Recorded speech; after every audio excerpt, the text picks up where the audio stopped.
Hi friends, welcome back to Raheema channel. இன்றைக்கு ஒரு horror story ஒன்று தான். ஸ்டோரி யார் சொன்னாங்கன்ட்டு நான் வீடியோட எண்டிங்கில் சொல்கிறேன். என்னோட ஸ்டோரி செம்ம இன்ட்ரெஸ்டிங்காக இருக்கும்.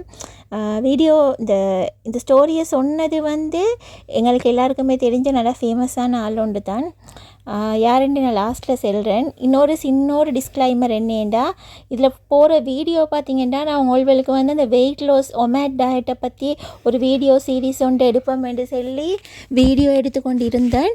லாஸ்ட்டாக பார்த்திங்கன்னா ஒரு 10 டேஸாக ஒமேட் 1 மீல் டே அதை எடுத்து நான் என்னென்ன சாப்பிட்டேன்ன்றது எல்லாம் ரெக்கார்ட் பண்ணினேன். கடைசி வரைக்கும் பார்த்திங்கன்னா என் வெயிட்டில் 1 கிலோ கூட குறையில்லை. என்னை இந்த தைராக்சின் ப்ராப்ளம்ன்றதால ஹார்மோன் இம்பேலன்ஸ் இருக்குது. அதனால் கொஞ்சம் வெயிட் குறையிறதுக்கு டைம் எடுக்கும். அதோடு இந்த வீடியோ சக்ஸஸ் இல்லைன்னு சொல்லி நான் போட வேணுமென்று தான் முடிவு பண்ணி இருந்தேன். இப்போ அந்த ஹாரர் ஸ்டோரி சொல்கிறதுக்கு இந்த வீடியோ யூஸ் பண்ணிக்கொள்வோம் என்று தோணுச்சு. அதனால தான் நான் இப்போ போட்டிக்கிறேன். நீங்கள் வீடியோ ஸ்கிப் பண்ணுங்கள், ஆடியோ மட்டும் கேளுங்க. என்ன ஸ்டோரி என்றா, ஒரு முஸ்லீம் லேடி உண்டு. அவரோட பேர் ஃபர்சானா பேகம். அவள் ஒரு நியூவாக ஒரு கூலிக்கு மீன்ஸ் ரெண்ட்டுக்கு ஒரு வீட்டுக்கு போகிறா. அவளோட ஹஸ்பண்ட் வெளிநாட்டில்.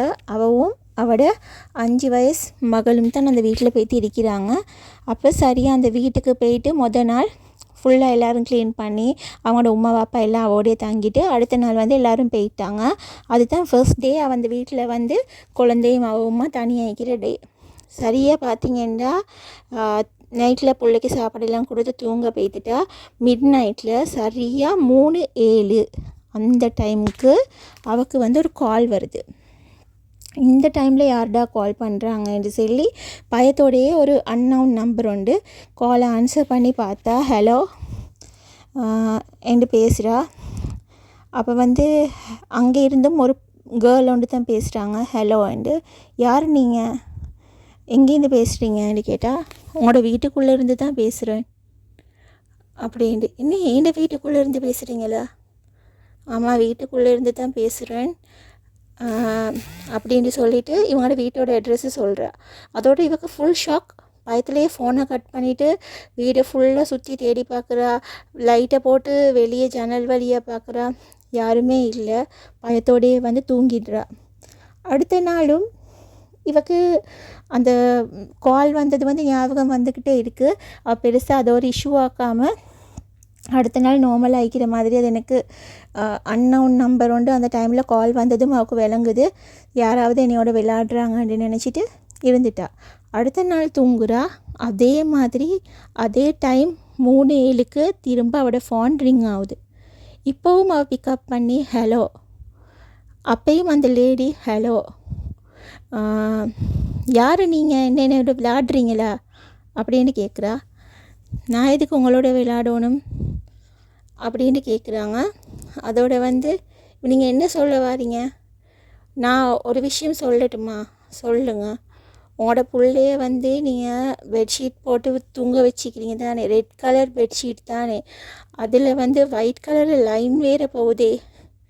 இவக்கு ஃபுல் ஷாக். புள்ள பக்கத்தில் தூங்கிட்டு இருக்குது. உள்ளே பார்த்தா அதே மாதிரி red colour bedsheet, white line, full shock. Phone cut ஆகிட்டு. இவக்கு இப்போ மென்டலி ஃபுல்லாக அப்செட். 3வது நாளும் கால் வருது. அதே மாதிரி அதே 3:07 கால் வருது. இவ ஆன்சர் பண்ணி, நீங்கள் யாருன்னு இப்போ சொல்கிறீங்களா இல்லையா, இல்லாட்டி உங்களோட நம்பரை நான் போலீஸ்க்கு கொடுப்பேன் என்று சொல்கிறா. தாராளமாக கொடுத்துக்கோங்க. நீங்கள் இந்த வீட்டை விட்டு வெளியே போனால் நான் ரொம்ப சந்தோஷப்படுவேன் என்று அந்த குரல் சொல்லுது. நான் எதுக்கு வீட்டை விட்டு வெளியே போகணும், நான் காசு கொடுத்துட்டு அந்த வீட்டில் இருக்கிறேன் அப்படின்னு சொல்கிறா.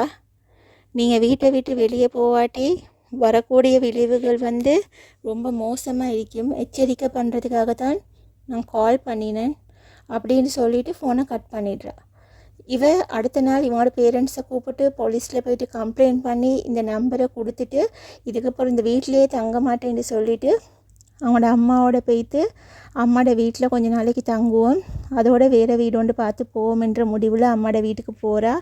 அங்கே போய்த்து அங்கே தங்கி அந்த நாள் நைட் சரியாக 3:07 திரும்ப கால் வருது. இப்போ எடுத்து ஆன்சர் பண்ணி ஹலோ, யார் நீங்கள், நான் வீட்டை விட்டு வந்துட்டேன், இப்போ கூட என்னை விட மாட்டேன்றீங்க வீட்டை விட்டு நீங்கள் வந்துட்டீங்க, உங்களையே விட்டு நான் போவானம்மா? இன்னமும் உங்களோட பக்கத்துலேயே தான் நான் இருக்கிறேன். இவருக்கு செம்ம ஷாக். உங்களுக்கும் ஷாக் ஆகிக்குமேன்னு நினைக்கிறேன். ஸ்டோரியை கேட்டு எனக்கும் ஷாக் தான். இது வந்து ஒரு ரியல் இன்சிடெண்ட் இல்லை. இது என்னண்டா நான் ஹொரர் ஸ்டோரி க்ரியேட் பண்ணி கொண்டு இருக்க போகல. ஏன்னா ChatGPT வந்து நான் ஒரு இன்ட்ரெஸ்டிங்கான ஹொரர் ஸ்டோரி சொல்கிறேன், இந்த ஸ்டோரி எனக்கு சொல்லிச்சு. இன்ட்ரெஸ்டிங்காக இருந்துச்சு. இந்த ஸ்டோரியை சொன்னது வந்து ChatGPT, ரியல் ஸ்டோரி இல்லை. நாளைக்கு ரியலான ஒரு இன்ட்ரெஸ்டிங்கான ஸ்டோரியோடு நான் உங்களே சந்திக்கிறேன். அது வரைக்கும் டேக் கேர், பை பாய்.